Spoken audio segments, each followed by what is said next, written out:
Friends, जय माता दी। कैसे हैं आप सब दोस्तों। सावन का पवित्र महीना और बुधवार का दिन है। एक छोटा सा उपाय गणेश जी को अगर हम करते हैं तो बहुत ही प्रसन्न हो जाते हैं। वैसे तो गणेश जी को आप एक मोदक का भोग लगा दें तो भी वो बम बम हो जाते हैं और हमारे कंट्रोल में आ जाते हैं। पर श्रावण मास को भगवान शिव का हम प्यारा महीना मानते हैं और सावन के महीने में मनोकामना पूर्ति के लिए एवं भगवान शिव की कृपा पाने के लिए हम बहुत सारे उपाय करते रहते हैं। श्रावण के सोमवार की तरह श्रावण के महीने के बुधवार का भी बहुत बहुत महत्व होता है, अलग ही महिमा होती है दोस्तों। शास्त्रों के अनुसार बुधवार का दिन भगवान शिव के पुत्र श्री गणेश को समर्पित होता है। विघ्न नाशक है गणेश जी और करता धरता है दोस्तों, रिद्धि सिद्धि के करता है। इसलिए अगर आपके काम में विघ्न बाधाएं ज़्यादा आती है, आप कोई भी काम करने जाते हैं उसमें आपके रास्ते में रोड़े अटकते हैं और काम पूर्ण नहीं होता है, तो ऐसे में आपको सावन के बुधवार की पूजा ज़रूर करनी चाहिए। मैंने कल आपको एक वीडियो में बताया भी है कि बुध किसी किसी का ग्रह नीच होता है तो किस तरह की समस्याएं बोलने सुनने ब्रेन में हर तरह की समस्याएं उत्पन्न होती है। ऐसे में एक चांदी का टुकड़ा, चकोर टुकड़ा हमेशा अपने पास रखना चाहिए। और शास्त्रों के अनुसार बुधवार का दिन श्रावण के महीने में गणेश जी का माना जाता है और श्रावण के माह या किसी भी आप ये जो मैं उपाय बता रही हूँ चेष्टा कीजिए आप श्रावण के महीने में करें। अगर ना भी कर सकें तो किसी भी एक बुधवार को उपाय करेंगे तो भी विघ्न हरता गणेश आपकी सारी मुसीबतों को हर लेंगे, आपके काम को सरलता से पूर्ण करेंगे। दोस्तों, गणेश जी विघ्न हरता माने जाते हैं और श्रावण मास के बुधवार को अनेक संकटों को हर लेते हैं इन उपायों को करने से और सुख समृद्धि प्रदान करते हैं। इसके लिए आपको बुधवार के दिन सबसे पहला दोस्तों, सावन का महीना है, ऐसे में पौधे हम सभी शौकीन होते हैं गार्डन के। अगर पॉसिबल हो तो अपने घर में गार्डन आप छोटे छोटे प्लांट्स जो मैं बताती हूँ वो लगाते जाएं और देखेंगे ये बुध ग्रह ही आपके जीवन को पूरा सरबार कर देंगे।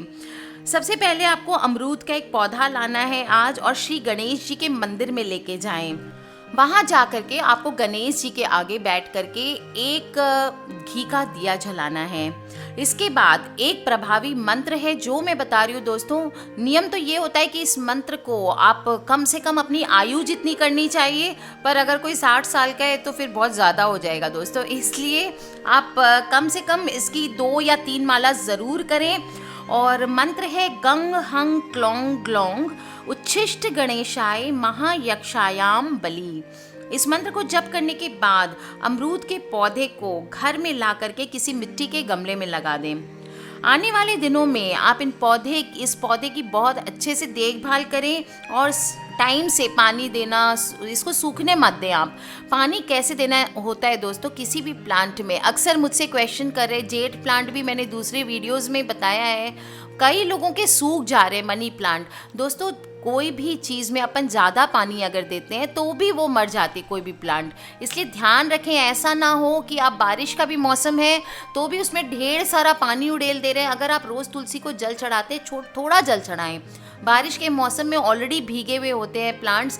दोस्तों, ज़्यादा पानी देना भी उतना ही खतरनाक होता है जितना कम पानी देना। और एक बात और है, हर महीने में मंथ में एक्चुअली ये आपको वीकली करना चाहिए, पर कम से कम महीने में 1-2 बार मिट्टी जो होती है उसको कुदाली से या किसी चीज़ से थोड़ी थोड़ी हल्की हल्की पलट दिया करें। इससे प्लांट में ऑक्सीजन जाता है। प्लांट में अगर ऑक्सीजन नहीं जाएगा उनकी जड़ों में तो भी प्लांट्स मर जाते हैं। तो ये चीज़ें छोटी छोटी बातें ध्यान रखने की होती है दोस्तों, ये मिस्टेक्स आप ना करें। अब जैसे ही इस पौधे पर पहला फल आता है वो आप श्री गणेश को मंदिर में अर्पित कर दें। ऐसा मत है कि फल का चढ़ावा करने के बाद गणपति जी मनुष्य के सभी प्रकार के दुख खत्म कर देते हैं। जैसे ही ये पहला अमरूद श्री गणेश के चरणों में चढ़ता है उसके आने वाले समय में उस मनुष्य के सारे कष्ट खत्म हो जाते हैं। दोस्तों, गणेश जी एक दुर्बा से खुश होने वाले हैं और अगर बुधवार के दिन आप गणेश जी के चरणों में दीपक जलाने के बाद कुछ पत्तियां धूप की चढ़ाएं और उसमें से 5 पत्तियां ले करके अपने काम के स्थान पे या अपने बिजनेस के स्थान पे, या अगर आप जॉब पर जा रहे हैं तो वहां जाएं, तो आप खुद देखेंगे किस प्रकार आपके सभी कष्ट दूर हो जाते हैं। दोस्तों, छोटी छोटी चीज़ें हैं जिनका हम विशेष ध्यान रखेंगे, बुधवार के दिन उपाय करेंगे तो आपके जीवन में सकारात्मक एनर्जी आती है। दोस्तों, बुधवार के दिन विशेष करके मैं प्लांट्स लगाने के लिए आप सबसे कहती हूँ, क्योंकि प्लांट्स बुध ग्रह के सिंबल हैं। वो दिखाते हैं, अगर आप बुध ग्रह अपना स्ट्रॉन्ग करना चाहते हैं तो अपने घर में थोड़े थोड़े प्लांट्स लगाएं और उनको रोज़ पानी देने लगें। ज़्यादा प्लांट्स, अनजाने प्लांट्स, फूलों वाले, कांटों वाले, ये भरने की ज़रूरत नहीं है। जितनी ज़रूरत है सिर्फ उतने लगाएं और उनकी टेक केयर करें। दोस्तों, गाय को भी हमारे धर्म में सबसे पवित्र और पूजनीय माना गया है, और बुधवार के दिन गणेश जी की पूजा करने के बाद अगर आप गौ माता को हरी घास खिलाते हैं तो माना जाता है कि गौ माता की सेवा करने से सभी देवी देवताओं की कृपा आप पर बनी रहती है।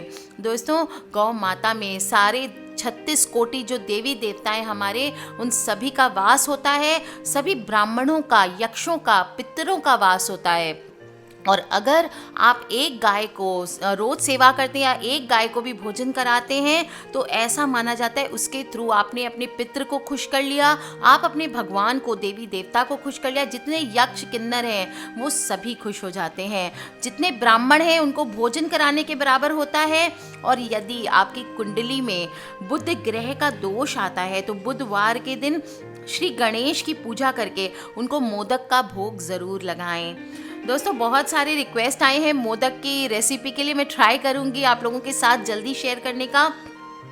और यदि आपकी कुंडली में बुध नीच स्थान में बैठा है तो इस कारण आपको अनेक परेशानियों का सामना तो करना पड़ता है। किसी ज्योतिष से कुंडली का अध्ययन करवा लें और छोटी उंगली में पन्ना रत्न धारण करें। दोस्तों, 1.5 से 2 रत्ती का पन्ना रत्न धारण करना चाहिए, सोने में धारण करना चाहिए और बुधवार के दिन धारण करना चाहिए। बुधवार के दिन गणेश जी को सिंदूर चढ़ाने से भी लाभ होता है, इसलिए मंदिर में सिंदूर चढ़ा करके पूजा करें। दुर्बा जरूर चढ़ाएं, बार बार कह रही हूँ, दुर्बा चढ़ाएं। गणेश जी को दुर्बा सबसे अधिक प्रिय है।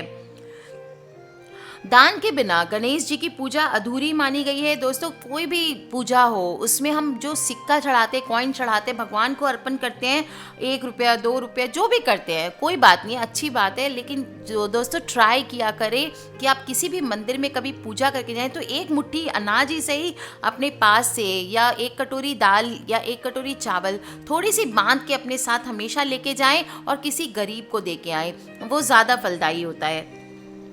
दान के बिना आप बुधवार के दिन मूंग, हरी जो मूंग आती है उसका, वो बुध ग्रह से संबंधित अनाज है और इसका दान करने से बुध ग्रह के दोष कुछ शांत हो जाते हैं। बुधवार के दिन किसी भी ज़रूरतमंद को, गरीब व्यक्ति को, किसी ब्राह्मण को, निर्धन को आप 1 मुट्ठी मूंग का दान करें और आप देखेंगे आपके जीवन के धीरे धीरे सारे विघ्न हट जाएंगे। दोस्तों, ऐसा आपको 21 बुधवार लगातार करना है। इसके अलावा भी आप बुध ग्रह के कुप्रभाव को कम करने के लिए सुबह गणेश जी के मंदिर में जाकर के दुर्बा चढ़ाएं और ध्यान रखें दुर्बा कैसे चढ़ानी है। उसमें 11 दुर्बा ले लें, फिर उसमें गांठ मार लें या फिर 21 गांठें चढ़ाएं। इससे गणेश जी की कृपा जल्दी बनी रहती है। दोस्तों, गणेश जी बहुत ही सीधे सादे देवता हैं और आप देखेंगे कि अगर आप उनकी विघ्नहर्ता की पूजा कर लेंगे तो सबसे प्रथम सारे देवी देवता भी इस बात को मानते हैं कि अगर आप सर्वप्रथम गणेश जी की पूजा करेंगे तो समस्त पूजा उनकी पूजा के बिना अधूरी होती है, और कोई अगर बिना गणेश जी का नाम लिए बाकी की पूजा करता है तो वो पूजा सिद्ध नहीं होती है। इसलिए दोस्तों, हमेशा कोई भी काम करें, कोई भी पूजा करें, सर्वप्रथम गणेश जी को नमन जरूर किया करें और आप देखेंगे आपके हर काम कितनी आसानी से पूरे होते चले जाते, जीवन आसान होता चला जाता है। कर लीजिए उपाय दोस्तों, और अपने फ्रेंड्स और फैमिली से ये इन्फॉर्मेशन को शेयर करना ना भूलें। पूरी दुनिया इस बात को जानती है कि गणेश जी को सर्वप्रथम मनाने वाले देवता हैं, और ये चीज़ बस हम कभी कभी भूल जाते हैं। हम बाकी सारी पूजा करते हैं, ध्यान करते हैं, लेकिन गणेश जी को मनाना भूल जाते हैं। तो ये मिस्टेक आप दोबारा ना करें दोस्तों। हर काम के पहले गणेश जी का नाम लेकर के, चाहे आप किसी जॉब इंटरव्यू में जा रहे हैं, किसी भी शुभ कार्य के लिए जा रहे हैं, ओम गण गणपते नमः कर ले, गणेश जी का ध्यान मन में कर ले, या ओम वक्रतुंडाय हुम इस बीज मंत्र का जप कर ले। आप देखेंगे कोई भी ऐसा काम है जो आपका पूरा नहीं होगा। आज के लिए इतना ही दोस्तों। खिलखिलाते रहिए, मुस्कुराते रहिए। किसी भी प्रकार के प्रश्न हैं प्लीज़ मुझे वीडियो के नीचे आप लिख के पूछ ले। और हाँ दोस्तों, सब्सक्राइब करके रखें ताकि आप और मैं आने वाले वीडियोस के थ्रू कनेक्टेड रहें। Love you all friends, take care, जय माता दी, हैप्पी सावन और बम बम भोलेनाथ की।